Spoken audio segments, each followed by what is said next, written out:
It's still obvious. The tribes, right? The 12 tribes surrounding the sanctuary. Can you do them for me? Who's over here? Judah. Judah. Is the lion? Yes. Yeah. Reuben. Yes. Keep going, you're doing good.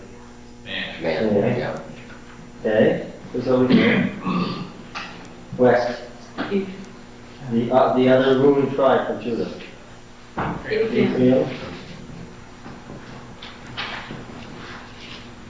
Ox. Symbol of fertility. Dan. The eagle. Truth to tell, that word is probably a word for vulture, but that's all right. The vulture was a sacred bird, sacred to the Egyptians, and these are Egyptian symbols of symbolism in Egypt. Okay. Before we go any further in the plagues, we'd better talk about Egypt. Okay. Again, exegetically, the author of Genesis doesn't care if you know much about Egypt, because he's being very breezy with his story. He doesn't care whether you know about the background or not. But we, 20th century types, we just can't stand it. We need to know all sorts of things. We need to know when this was, who this was, how it all happened, right? So, let's talk about some things about Egypt, briefly. First of all, let's talk about the Egyptian religion. The Egyptians, I'm quoting now from the book Ancient Egypt, the Time Life series, were reverential toward the wonders of nature and the fearsome or admirable traits of animals, the ferocity of the lion, the strength of the crocodile, the tender care of the cow for its young. The first divinities to arise, and divinities that continue to rise throughout Egyptian history, were frequently represented in animal form, though they dealt with or oversaw human occupation. During much of Egyptian history, live animals associated with gods were maintained in the temples where they dwelt in pampered luxury. For instance, the Hathor bull, there's 1.5 miles of catacombs underneath the great temple complex of Karnak and Luxor of mummified bulls. Just like the popes are mummified and put down underneath St. Peter's, and most of the popes of the Middle Ages are right there. But you can go there and you can go through successive Hathor bulls, one after another, 1.5 miles worth of sarcophagi, mummified. All just as carefully mummified as the pharaoh's body would be. Okay. Why was this? Well, Egypt was very much the product of nature, right? Egypt was very clearly demarcated. If you went to beyond where there was water on the one side, you came to mountains. You've got the mountains on the other side. You've got the great deserts on either side. You've got the ocean on the north. And to the south, you have the Nile flowing out of Central Africa, out of the marshlands, highlands of Central Africa. Now these marshlands are the sources of the White and Blue Nile, which then merge south of Egypt. The river is running south to north. So Lower Egypt is north. This is hard for us to understand because we think of north as up. But Lower Egypt is the Nile Delta. Upper Egypt is the southern part above the Nile Delta. Well, these marshlands in Central Africa act like sponges. It rains there all summer, and these marshlands get fuller and fuller and fuller until suddenly they can't contain any more water, and they burst forth in the fall at the time of inundation, and the river floods, bringing fresh silt down into Egypt to provide it with fresh fertility. Now I'm using historical present here because this hasn't happened in many years. The reason it hasn't happened is that the Aswan High Dam was built by the Russians in the 50s at Nasser's instigation, and now there aren't any more floods. Okay? But this flooding of the Nile was what made Egypt possible in ancient times. It also gave Egypt great homogeneity. There was and Egyptian culture. There really was an Egyptian culture. Now, when the Nile flows north, it comes down from those highlands of Central Africa over a series of steep precipices or cliffs.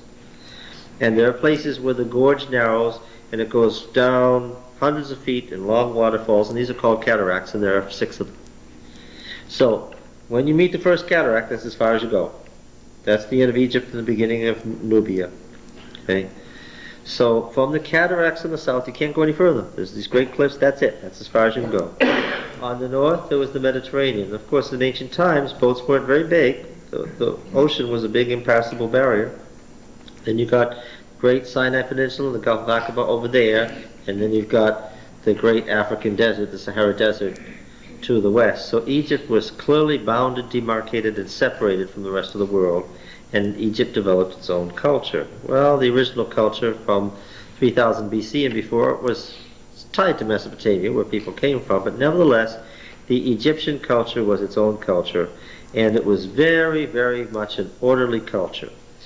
You see, there's east and west of the river. The sun rises and the sun sets, and there's a lot of sky. Because there's a lot of sky, there was interest in stars, the sun and the moon, and their movements. Right?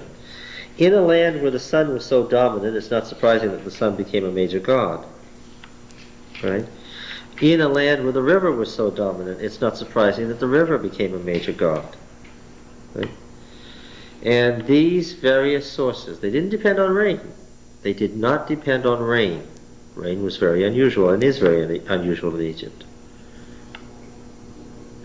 So, you have the rising of the sun to the east, the primary direction, the side of life, and then you have the setting of the sun on the west. So that you have, in Karnak, you have the city of the living on the east side of the river, and the city of the dead on the west side. And on the west side is the Valley of the Kings, where the kings were entombed, but of course, death was a transmigration of the soul into a different form, but in Egypt you didn't really die, did you? You just went to a different kind of life. Right? Now, the cycle of nature was very dominant in Egypt. They worshipped, of course, the animals for fertility, all the different kinds of animals. Look, if you met a snake and he didn't bite you, he gave you life. The snake has the asp has the power of life and death. Therefore, since it's a life-giving power, what should you do? It has the power of life and death over you. What should you do? You should worship it. And if it chooses not to bite you today, you ought to thank it.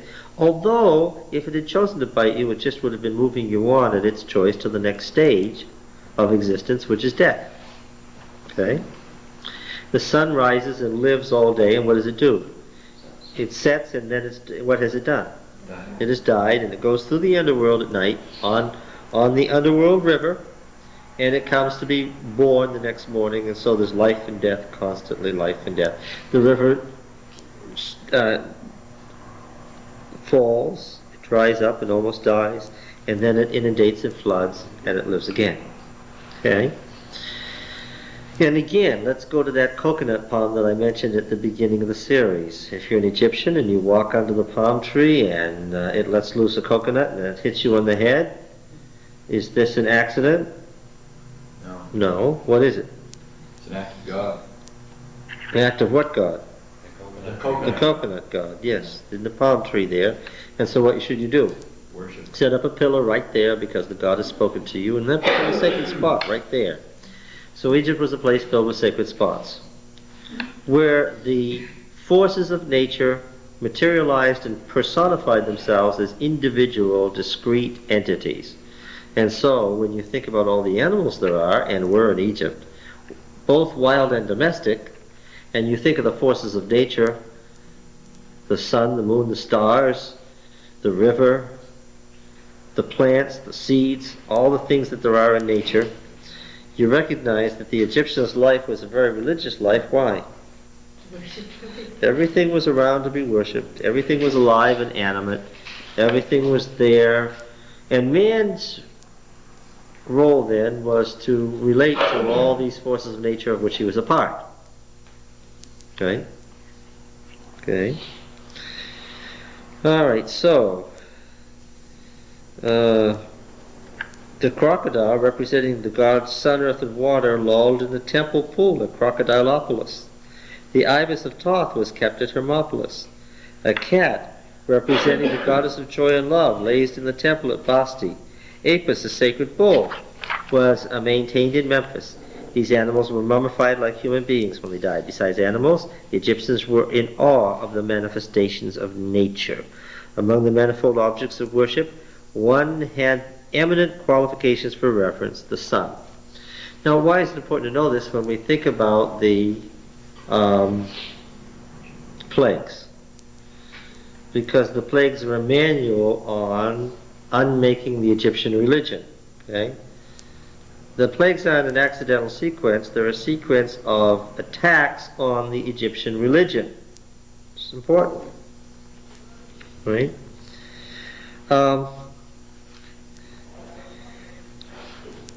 Each locality claimed its own particular deity, and when communities were united under the pharaohs, they did not discard these local deities. Instead, they united the various gods, identifying one with another and joining some of them into families. The prominence of a god and the union he might make were coincident with the political and economic fortunes of the town of his origin. Gods of old villages combined with those of communities rising to prominence. Gods of places on the rise were united with well-established deities. For example, the god of Memphis was rising to prominence. Gods of places on the rise were united with well-established deities. For example, the god of Memphis was Ptah. And of course, Egypta is what? Just means the house of Ptah. Okay? At the beginning of the dynastic era, when Memphis was founded by the pharaoh Menes as the capital of the united land, Ptah became the patron of royalty. As the influence of Memphis spread, Ptah was wedded to the lion goddess Sekhmet, who presided in a nearby territory. But Menes' personal god was Horus, the falcon or sky god, who could sweep through the heavens and survey the united domain. And so Horus and the pharaoh came to be one. Similarly, by the time of the 4th dynasty, when Heliopolis had grown in influence and the cult of the sun god Ra emanated from there, the pharaoh became the son of Ra. So forth. One god that did not arise until Egyptian civilization was well underway illustrates perhaps better than any other how the fortune of a god depended on the place of his origin. This was Ammon of Thebes. Both the town, and of course we recognize this name Ammon. Ammon was mentioned several times in our church service this morning. In fact, I heard hundreds of people shout his name this very morning in church, because Ammon of Thebes is the word Amen. Amen. Yes, where it was repeated over and over again by the worshippers in the Thebic temples. That's where the word comes from. The name Ammon meant hidden. The god was an invisible being, sometimes conceived as the breath that animates all living things, and hence he was a spirit that might be everywhere present. Thus that spirit spread through the land, aided by the influence of Theban rule. Even as a spirit needs portrayal by a people given to pictorial representation, and so the god Ammon received a physical representation. He was shown in many different ways, sometimes as a ram, a goose, or a primeval serpent, creatures that may at some prehistoric time have been associated with a prototype of Ammon, but most frequently as a crowned king. When he was shown as a king, the crown often carried a pair of feathers, symbolizing the two lands of Upper and Lower Egypt, or the twisted horns of a ram. And when Ammon was eventually merged with the sun god Ra, the crown showed the rays of the sun. Sometimes it combined all of these emblems. By the time that Egypt had grown to an empire, the image of Ammon accompanied the march of the Egyptian army through the ancient world. In the course of Egyptian history, the most massive temple of all time was erected in his honor, the temple complex at Karnak, which is in the neighborhood of Thebes. Now, this is the largest temple ever built. It was 1,000 years under construction without stop, and it just goes on and on. Ammon not only guided imperial fighting expeditions, he also oversaw the exploitation of the mines in Nubia and Sudan, taking as his due a share of the yield. The worship of Ammon extended even beyond Egypt. He became the god of Nubia and for a time was worshipped in Syria and Palestine. It was said that his rays reached the ends of the earth. All the combining of gods still left Egypt basically a land of local deities. Each god was usually conceived as being immanent in the place of his origin, and there he dwelt in a temple erected specifically for him. His worship, however, was not necessarily rooted for all time in the locality of his conception. Without suppressing reverence to other deities, a god could soar in popularity, become supreme in the nation, and remain so for as long as the city or the men that worshipped him remained influential. The worship of that god then spread in varying degrees across the land, and small sanctuaries appeared in towns and villages as branches of his principal shrine. As a supreme god, he became incarnate in the pharaoh. So the pharaoh was many gods in one. He was Ptah. He was also the son of Ptah, and the son of Ra. At the same time, he was Horus, and the son of Osiris. The Egyptians entertained not only a multiplicity of gods, but several alternative mythological accounts to explain the same phenomenon. Each important religious center, that is, each important city where God was worshipped, had its own version of creation. The priests of Heliopolis attributed creation to Atum, a god pictured as a human being, but identified with the sun god Ra. Their theory had to do with the appearance of light in the darkness. The founders of the Middle Kingdom at Thebes ascribed creation to Ammon. The people of Memphis had a remarkable theory. They posed the question, what caused the act of creation? As Greek philosophers would later do, the priests in Memphis sought for a first principle, and they arrived at the theory that Ptah, the god of Memphis, had created the world by acts of his heart and tongue. To the Egyptians, heart and tongue meant mind and speech. They were saying that Ptah first conceived the idea of the universe, and then he executed that idea by uttering a command. Does any of this sound familiar? I told you at the outset that Genesis 1 was a conscious diatribe against certain Mesopotamian and Egyptian theologies. In other words, they were postulating that there was an articulate intelligence and will behind creation. This was a profound thought that has no parallel at this early period in man's history. All right? Now, what ordered the universe? What kept the universe in balance? Because nothing more describes Egyptian thought than balance. Life balances death as day balances night. Okay? Constantly they have an idea of absolute balance in the universe. After all, there's the river cutting you down, and there's the east half and the west half, and there's the cycle that they could see. Egypt was physically a very balanced place. And so they had a very balanced sense of the opposites. Religions have ethical content as well as objects of worship, and the Egyptians' chief ethic was one called Maat, M-A-A-T, Maat. The word is almost impossible to translate precisely, but it involved a combination of such ideas as order, first order, truth, justice, or righteousness. Now remember, this is very important. For the Egyptians, order was directly related to what is good or righteous. If something is good, it is orderly. If there's anything that would unhinge an Egyptian, it would be what? Disorder. Yes. The Egyptians assumed that the universe was based on a concept of absolute order. Okay, of undisturbed order. If the Egyptians meant that something was good or righteous, they meant that it was orderly. Maat was considered a quality not of men, but of the world. That is, the cosmos, the natural order, built into it by the gods at the moment of creation. As such, it represented the God's will. A person endeavored to act in accordance with the divine will because that was the only way to place himself in harmony with the gods. For the Egyptian peasant, Maat meant working hard and honestly.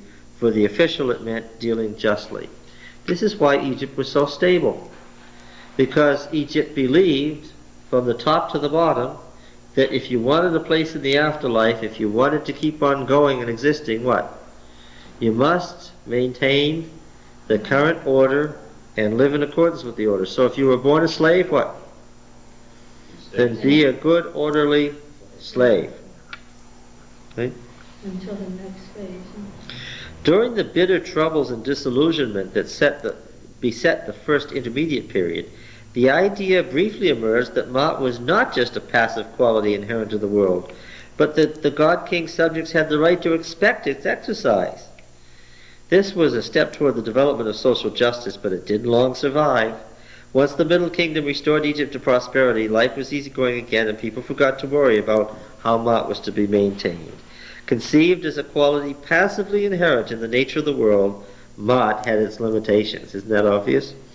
Because it was the handiwork of the gods and not of men's consciences, it was expected to maintain the God-given and changeless perfection of the world and of society. Thus it precluded any serious questioning of the structure of society or any possibility of reforming it. Okay.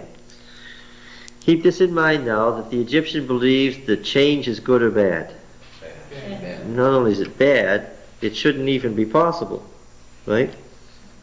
Things are as they are. And the best way to deal with them is what? Accept them as they are. And that's not so bad, because if you die, what will happen? You're just going on to the next phase of things as they are. You'll be living in the underworld, but that's fine. The underworld's a perfectly nice place. It's just the other half of this world. And if the gods felt like it, they might recycle you into this world a bit later. Yes. All right. Everything, therefore, the world and everything in it had been created by the gods precisely in the form they wanted it. Everything, therefore, was just as it should be. Fixed, eternal, proper. Got it? Now, of course, against the story in Exodus, you can see where this is headed. Right? War, pestilence, and drought were mere temporary upsets of the established cosmic order. Since the world had been established as it should be from the moment of creation, there could not, by definition, have been a previous better age. So unlike the Mesopotamians or the Canaanites or our Bible, there was no golden age from which things had declined. Now by extension, the world was not now caught in the thrall of sin. Right? And, by further extension, what was the world headed to in the future? The golden age of paradise to come? See, in our religion, we're between golden ages, right? There was the golden age of the past that was lost, and what? There's the golden age of the future which is yet to come, and we're in this transition stage which isn't very good. But in the Egyptian religion, not only was there no golden age in the past, what? There wasn't any in the future. There's no paradise in the future. There was no heaven yet to come. What is. Nature, by definition, couldn't change. All right. There had been no better age, nor would there be a better age to come. Egyptian mythology had no Garden of Eden, no bygone golden ages, and no Armageddon to come.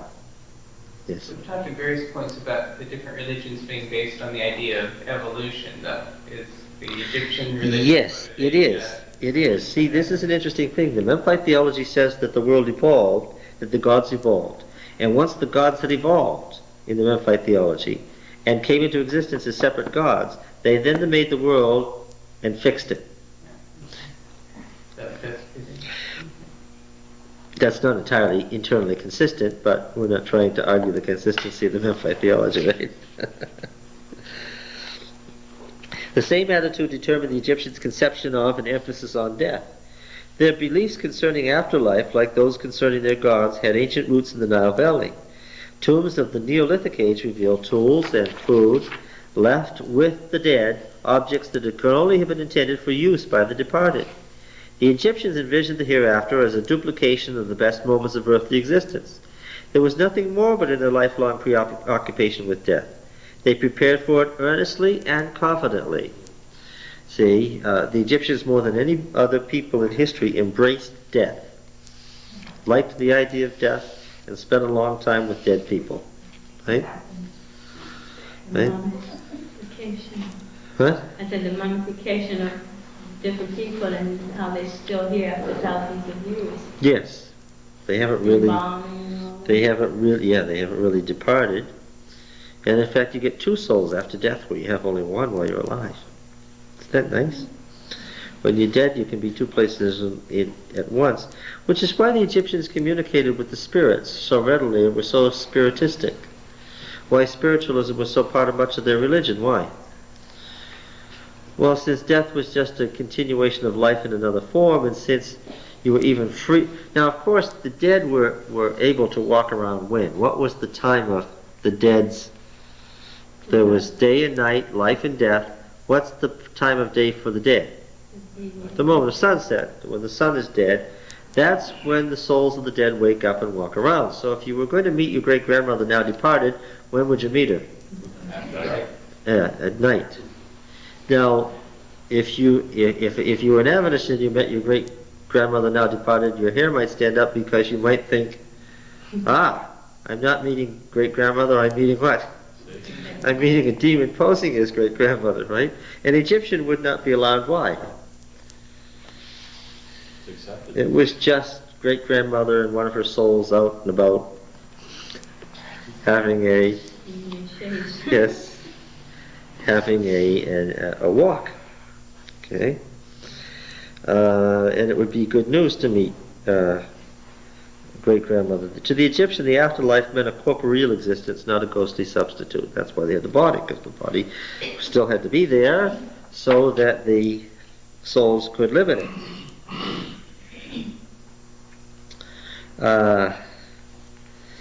After the mummy was prepared, it was entombed with articles that the deceased was expected to want or need in his new life: food, sandals, jewels, a crown or scepter if he was a pharaoh. The custom of leaving food was never entirely abandoned. All right? Now then, since death was not particularly a bad idea to the Egyptians, you couldn't, if you were Moses, go to the pharaoh and say, if you don't shape up, I'll kill you. This would not be a route. This would not be a route to go. You couldn't say, I'm going to kill you. You could say that to a Mesopotamian because a Mesopotamian had dark thoughts about the death. But the Egyptian would not be particularly scared of that. Why?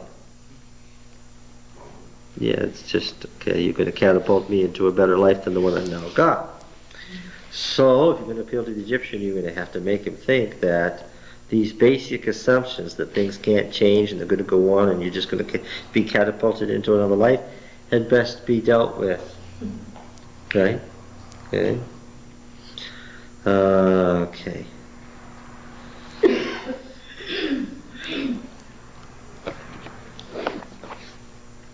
Before we get that far, just some housekeeping stuff. This came up in Genesis 49. We had to deal with this in Genesis 49. And of course we're going to deal with it again in Numbers 2 and 3. And this morning it came up as part of the high priest's breastplate, right? Yes, now if I'm lucky, I'll be able to find a breastplate here. The Egyptian priests wore various things. They wore linen. They had a crown around their heads. What did the crown have on it here in the forehead? Well, a snake.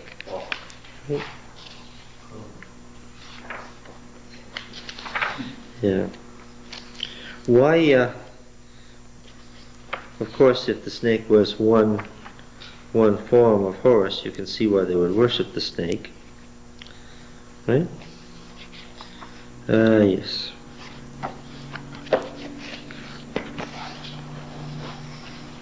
There's a pectoral. There's a couple of pectorals. Now remember, you could read this. This is writing. Why? Because Egyptian writing was hieroglyphic. It was pictographs. So this is the name of the god. The god's name is spelled out here.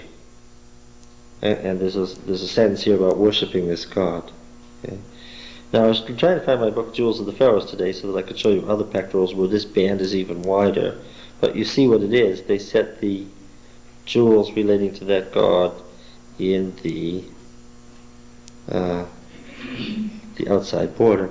And what's the distinction between this and the high priest's breastplate? These are called pectorals, of course, because they're worn on the chest over the pectoral muscles. What's the distinction? That in here where the god was, there wasn't anything. Okay?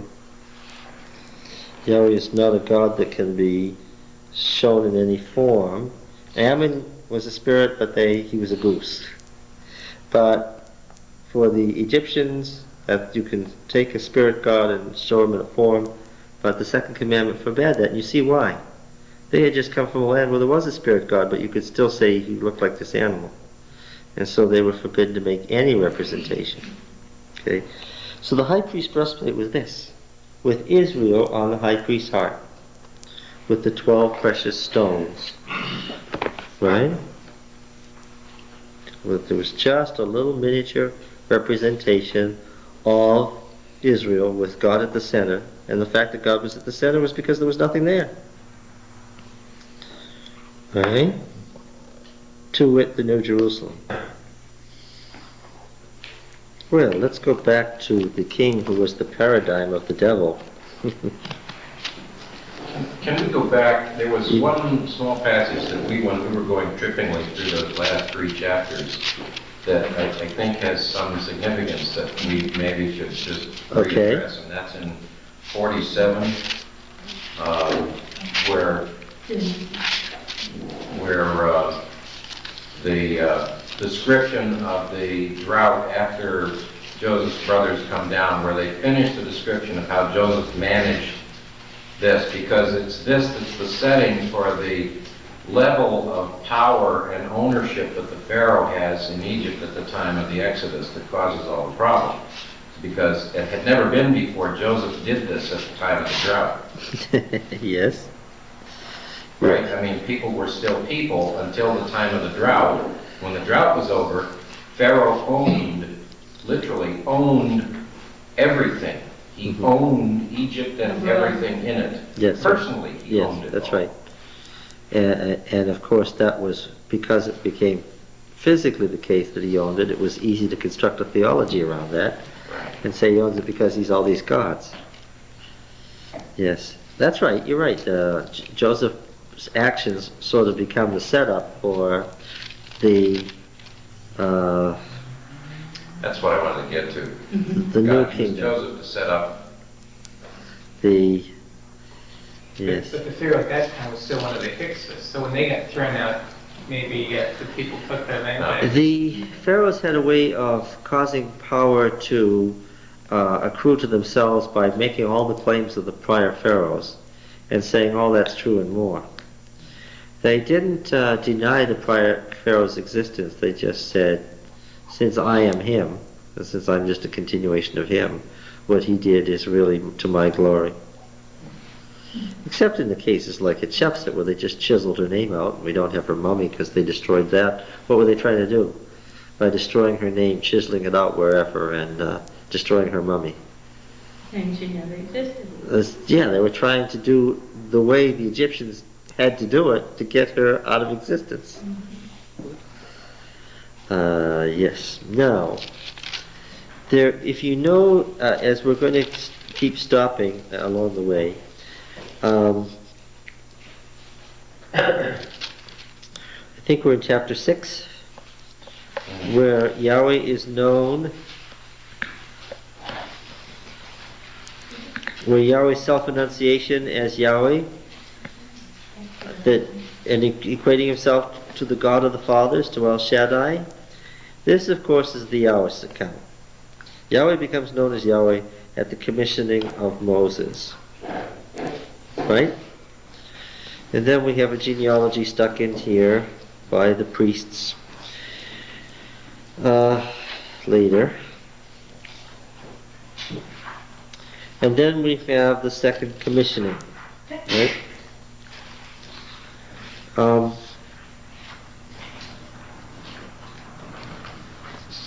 Let's see, we had gone through some of the plagues, had we? How far did we get last time? We were just starting 6. We were just starting 6? Alright, well let's start at the beginning again. 6:2. And God said to Moses, I am Yahweh. I appeared to Abraham, to Isaac, and to Jacob as El Shaddai, but by my name Yahweh I did not make myself known to them. I also established my covenant with them and gave them the land of Canaan, the land in which they dwelt as sojourners. The emphasis being here that he promised them something that he didn't give them. That he promised them ownership, but they were only alien residents. They were only sojourners. So this points out that the promise was not fulfilled to the fathers. I have heard the groaning of the people of Israel, whom the Egyptians hold in bondage, and I have remembered my covenant. Say therefore to the people of Israel, I am Yahweh, and I will bring you out from the burdens of the Egyptians, and I will deliver you from their bondage, and I will redeem you. And here this is a redemption of a captive. This is a word from ancient warfare. Okay? You've had a war and the other side is taking prisoners and you've got some prisoners. What did you do? You went and swapped and you got your prisoners back. That was redemption. Right now, it's a word for warfare. Egypt has God's people as prisoners of war. And what? This is what the concept of redemption comes from first, from this concept of redeeming a prisoner of war. All right? I will redeem you with an outstretched arm and great acts of judgment, and I will take you for my people, and I will be your God. This is the famous statement of covenant, and you shall know that I am Yahweh your God, who has brought you out from under the burdens of the Egyptians. This passage was quoted in Ezekiel this morning in the lesson. And I will bring you into the land which I swore to give to Abraham, to Isaac, and to Jacob, and I will give it to you for a possession. I am Yahweh. Moses spoke thus to the people of Israel, but they did not listen to Moses because of their bondage, of their broken spirit and cruel bondage. And Yahweh said to Moses, Go in, tell Pharaoh king of Egypt to let the people of Israel go out of his land. But Moses said to Yahweh, Behold, the people of Israel have not listened to me. How then shall Pharaoh listen to me, who am a man of uncircumcised lips? But Yahweh said to Moses and Aaron, spoke to Moses and Aaron, and gave them a charge to the people of Israel and to Pharaoh king of Egypt, to bring the people of Israel out of the land of Egypt. And then we have a segmented genealogy stuck in here in the middle. All right. Verse 28. Picking up, the editor has had to pick up from the preceding verse because he inserted a genealogy. On the day when Yahweh spoke to Moses in the land of Egypt, Yahweh said to Moses, I am Yahweh. Tell Pharaoh, king of Egypt, all that I say to you. Do you see that as a repetition of the verse above? But Moses said to Pharaoh, Behold, I am a man of uncircumcised lips. How then shall Pharaoh listen to me? And Yahweh said to Moses, See, I make you as God to Pharaoh, and Aaron your brother shall be your prophet. You shall speak all that I command you, and Aaron your brother shall tell Pharaoh to let the people of Israel go out of his land. But I will harden Pharaoh's heart, and though I multiply my signs and wonders in the land of Egypt, Pharaoh will not listen to you. Then I will lay my hand on Egypt and bring forth my hosts, my people, the sons of Israel, out of the land of Egypt by great acts of judgment. Not only is there a heavenly host, notice here that what is God's earthly host? What is God's army on earth? Children of Israel. Israel is his army. His hosts. It's a word for armies. I'm going to get my armies back. Yahweh of hosts is God of armies. Right? Some of the stars of heaven he cast to the ground and trampled on them, it says about the little horn. Were his hosts in heaven or on earth, or both? Okay? This is a picture of the heavenly hosts surrounding the throne of God. The war camp on earth is the equivalent of the heavenly hosts surrounding God in heaven. Do we need to spend much time on hardening Pharaoh's heart? Not at this point, I hope. By great acts of judgment. The plagues function as signs as well as wonders. There's signs to the Egyptians about who Yahweh is. Signs, right? Like signs of the end. They're portents of who God is. And they're also wonders because they disturb the structure of nature. They make things different when things can't change. And the Egyptians, notice this is the teaching purpose of the plagues. And the Egyptians shall know that I am Yahweh when I stretch forth my hand on Egypt and bring out the people of Israel from among them. Why does he choose a bad Pharaoh? One that he can work into a corner, one that he can keep from repenting, because he wants the people to know who he is. He can't use a Pharaoh who says, okay, go. He needs a Pharaoh who will resist how long? Right to the death. He needs somebody who will fight him right to the death. Remember I said if he just waited a few more years, he could have gotten Amenhotep II? But they would never But he have- couldn't use a wimpy pharaoh to accomplish what he needed to accomplish. He needed the greatest pharaoh in history. This is the one he wanted. All right?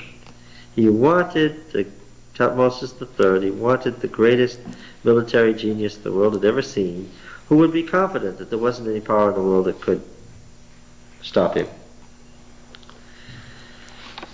He actually believed in his divinity. Yeah, he really did. Even after the plagues, after they got into the plagues, after a while, even his own magicians said, "Give up. This is the finger of God." And what did he do? He pressed right on. He believed it when everybody else ceased believing it. He was a man who believed he was God. He's a perfect type of Satan. And, I used the word. And Yahweh said to Moses and Aaron, "When Pharaoh says to you, 'Prove yourselves by working a miracle,' then say to Aaron, 'Take your rod and cast it down before Pharaoh that it may become a serpent.'" Why a serpent? That was their deity. Yeah. Yeah, one of the chief gods of Egypt. So he's got power over this god to create it and uncreate it. So Moses and Aaron went to Pharaoh and did as Yahweh commanded. Aaron cast down his rod before Pharaoh and his servants, and it became a serpent. Then Pharaoh, this was a trick. The Pharaoh wanted to prove that they were cheap magicians, because the Egyptians had found out how to vulcanize rubber. Okay? They knew how to make things that looked to the innocent, naive, believing public, made things that looked like they were live serpents, but they weren't. Okay? And so he thought that Moses, and would he have known who Moses was? Yes, he didn't have any personal gripe against him because he was now on the throne and Hatshepsut was dead and so forth. He said all those who were seeking a life were dead. But he still knew who he was. He knew he was an Egyptian. And he knew he was an Egyptian trained in Egyptian secret arts, and he knew that this was a trick. At least he supposed it was a trick. Pharaoh summoned his wise men and sorcerers, and they also, the magicians of Egypt, did the same by their secret arts. Every man cast down his rod, and they became serpents. But Aaron's rods swallowed up their rods. Now, yes, you see, what was the purpose of having this snake eat the other snakes? You've seen snakes eating a rabbit or a rat or something, right? What was the point? To show who was the boss, or who. Well, he has to show what? This isn't any vulcanized rubber. What? This is a real Eat that snake. rubber. This is a real snake. I can eat rubber. Yes, that's right. Okay. This should have been shocking to all who watched it. And apparently it was shocking to most of those who watched it, except what? Yes, except for Pharaoh, who was not impressed. Says still Pharaoh's heart was hardened and he wouldn't listen to them, as Yahweh had said. Now it's in the passive there. It means that God hardened his heart or Pharaoh hardened his heart. Take it as you will. The Pharaoh and God are in league on this. Do you understand that? The Pharaoh and God are in league on this. Then Yahweh said to Moses, "Pharaoh's heart is hardened. He refuses to let the people go. Go to Pharaoh in the morning as he's going out to the water. Wait for him by the river's brink and take in your hand the rod which was turned into a serpent. Say to him, 'Yahweh, the God of the Hebrews, sent me to you, saying, let my people go, that they may serve me in the wilderness, and behold, you have not yet obeyed.'" This is fun. The characterization here is interesting. The original statement was, "Let my people go," but now it's, "Let them go so that they can perform ritual to me in the wilderness." What does it appear that Moses has done here? What has he done? He's lessened his demand. Oh yes, he's lessened his demand. It would appear that since the Pharaoh is so strong, Moses has scaled down his demands to merely a ritual in the wilderness. Okay? Yeah. Of course, what would the Pharaoh be doing at dawn at the river's brink? Oh yes. He's acting out the rising of Horus out of the river, so we've got a ritual here. Don't performing ritual, let's say. Don't say worshiping. Why? The Pharaoh can't exactly worship. Why? He's the God. He's the word. Yes. Yeah, so, yeah. Keep in mind, where he's concerned, he is God. And you shall say to him, Yahweh, the God of the Hebrews, sent me to you, saying, let my people go, that you may serve me in the wilderness. And behold, you have not yet obeyed. Thus says Yahweh, by this you shall know that I am Yahweh. Notice the phrasing here, you shall know that I am Yahweh. Behold, I will strike the water that's in the Nile with the rod that's in my hand, and it shall be turned to blood, and the fish in the Nile shall die, and the Nile shall become foul, and the Egyptians will loathe to drink water from the Nile. You understand this to be an attack on one of Egypt's chief gods, do you not? And by implication, as the plagues attack various gods, remember that the living incarnation of those gods is the Pharaoh. This is a personal attack. And of course, the Egyptians would be totally undone by something like the Nile turning to blood. Why? First of all, it's never happened, and what did they presume? They assumed the fixity of nature. That was in their religion. Things can't change, particularly in nature. And Yahweh said to Moses, say to Aaron, take your rod and stretch out your hand over the waters of Egypt, over the rivers, canals, and ponds, and pools of water, that they may become blood, and there shall be blood throughout all the land of Egypt, both in the vessels of wood and the vessels of stone. Now this isn't precisely what he had said to Pharaoh. This is perhaps what you might call psychological warfare. Right? Because what he had really said was he would strike the Nile, and what's happening instead? All the other water. Moses and Aaron did as Yahweh commanded in the sight of Pharaoh and the sight of his servants. He lifted up the rod and struck the water that was in the Nile, and all the water that was in the Nile turned to blood. The fish in the Nile died, and the Nile became foul, so that the Egyptians couldn't drink water from the Nile, and there was blood throughout all the land of Egypt. The magicians of Egypt did the same by their secret arts, so Pharaoh's heart remained hardened. He wouldn't listen to them as Yahweh had said. Pharaoh turned and went into his house and did not lay even this to heart. And all the Egyptians dug round the Nile for water to drink, for they couldn't drink the water of the Nile. They're looking for fresh water. 7 days passed after Yahweh struck the Nile. You'll notice that they are in weekly cycles here. Now, why the passage of 7 days? This is a great detail. Why? Because he must bring you to the Sabbath. Perfection? First of all, this is a natural order, isn't it? We know why the Nile fouled. Right? At spring it's at its lowest ebb. The rains go all summer, and then in the fall it floods and inundation. It's its highest in the fall. In the spring it's at its driest. It's unlike the Tigris and Euphrates that are fed by melting snows in the mountains of Armenia that flood when? They flood in the spring. The Nile floods in the fall. This is the longest time since there's been any rain in Central Africa. This is the dry season. And if the Nile got down to a trickle and didn't flow, and if there wasn't enough water for it to flow, it would stagnate. And what would it do? It would get what we call red tide. Okay? Now that's actually what bred the next plagues. And in fact, the plagues here are a natural sequence. And Moses begins to take issue with it because the Pharaoh says it's just a natural sequence. Moses begins to say, okay, so you know it's Yahweh that's doing it, you should tell me when to start the plague and when to stop it, and I'll take your word for it. To show that God was actually in control. It wasn't just a natural sequence. So on the one hand, you're saying that these could be natural, but on the other hand, they weren't really exactly natural. Well, the Pharaoh began to plead that these are really a natural sequence, and that's why he didn't have to worry about it.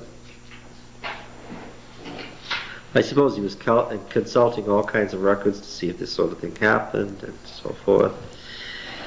Yahweh said to Moses, go into Pharaoh and say to him, thus says Yahweh, let my people go, that they may serve me. But if you refuse to let them go, behold, I'll plague all your country with frogs. The Nile shall swarm with frogs, which shall come into your house, into your bedchamber and on your bed, into your houses of your servants and people, into your ovens and kneading bowls. The frogs shall come on you and your people, and on all your servants. Now he said to Moses, say to Aaron, stretch out your hand with your rod over the rivers, canals, and pools, and cause frogs to come on the land of Egypt. So Aaron stretched out his hand over the waters of Egypt. The frogs came up and covered the land of Egypt. The magicians did the same by their secret arts and brought frogs on the land of Egypt, which we have to presume are those rubber frogs. So far, we aren't life-threatening here. The plague on the water was temporary. The plague on the frogs, now of course they worship frogs because of their fertility. Frogs were a major god. And frogs were an incarnation that a number of the gods took. Now that is most unfortunate. Why? Because the problem, what? They couldn't kill them. Yes! They couldn't kill him.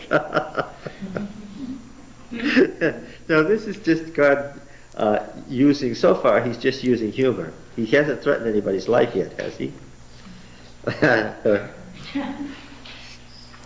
You go to bed and what? There's frogs.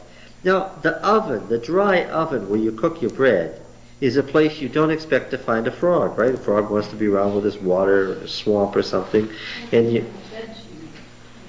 you find these dry places where you don't expect to find frogs, and what? They're there too, right? There's frogs everywhere. You can't kill them.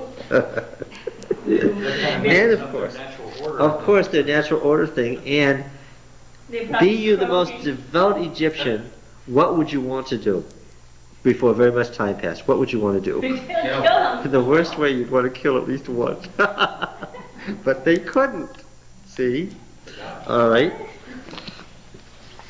Like the gypsy moth caterpillar. Yes.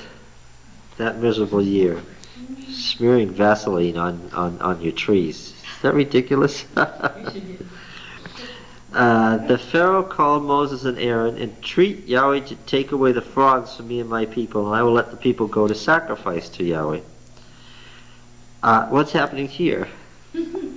Now we're in negotiation. I thought we weren't going to negotiate. Well, of course, Moses scaled back his request to just a ritual in the wilderness that Egypt controlled, after all, the wilderness of Sinai. So what does he agree to?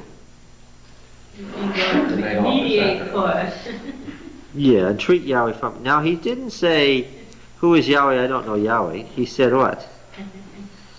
Tell Yahweh to take away the frogs, and I'll let them go. Does he say Yahweh's king of the world? No. But he does admit that Yahweh might be there. Moses said to Pharaoh, and this is deliberate too, this is fun too, be pleased to command me when I am to entreat for you and your servants and for your people, that the frogs be destroyed from you, and your houses and be left only in the Nile. He says, oh, you tell me when? He said, tomorrow. Moses said, of course he has to wait for the dawn of the day for anyway, so Moses said, be it as you say, that you may know that there is no one like Yahweh our God. The frogs shall depart from you, and your houses, and your servants, and your people, they shall be left only in the Nile. So Moses and Aaron went out from Pharaoh, and Moses cried to Yahweh concerning the frogs, as he'd agreed with Pharaoh. And Yahweh did according to the word of Moses. The frogs died out of the houses and courtyards and out of the fields, but they gathered them together in heaps, and the land stank.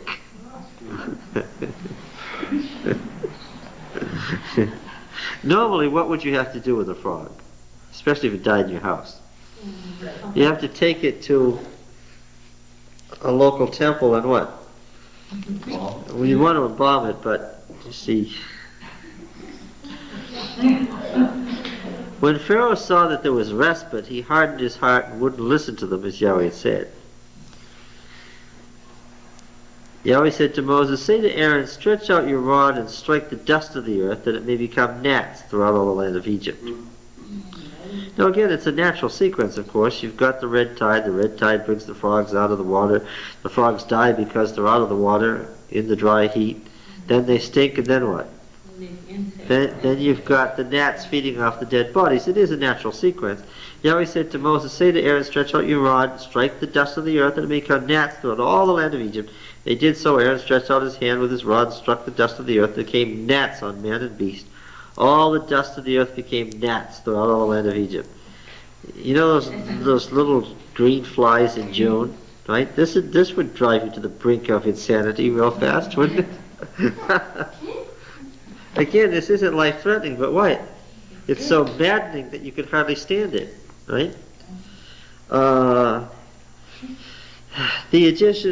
magicians tried by their secret arts to bring forth gnats, but they couldn't. There's nothing about vulcanized rubber that can produce a swarm of gnats.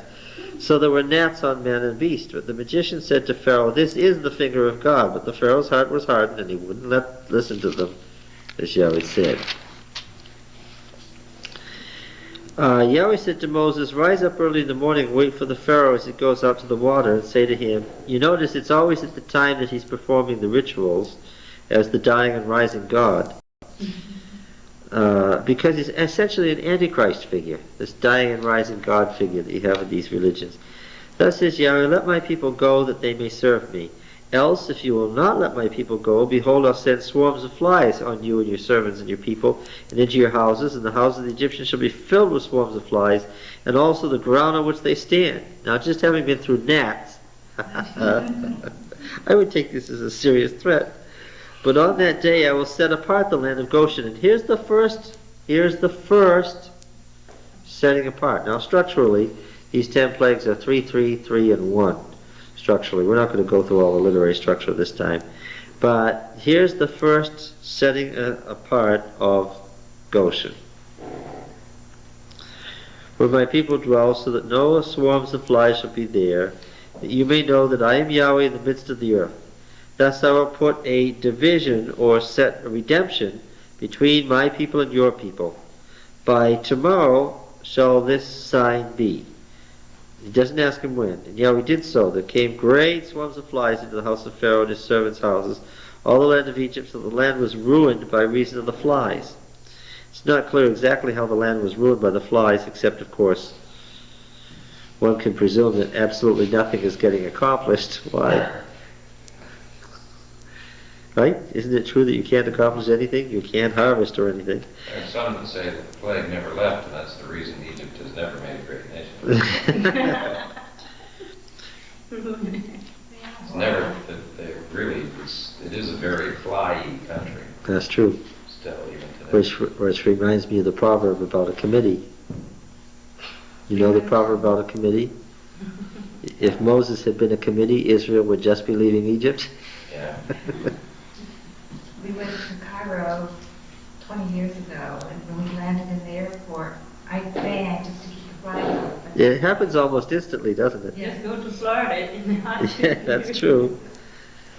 Pharaoh called Moses and Aaron and said, go, sacrifice to your God within the land. Now, he is getting harder. Why? Now he's still negotiating. Now he's offering what? He's covering his rear flank here. He's saying, okay, you can sacrifice, but where? Right here in the land. He's not going to. Cutting your losses was not what he was doing here.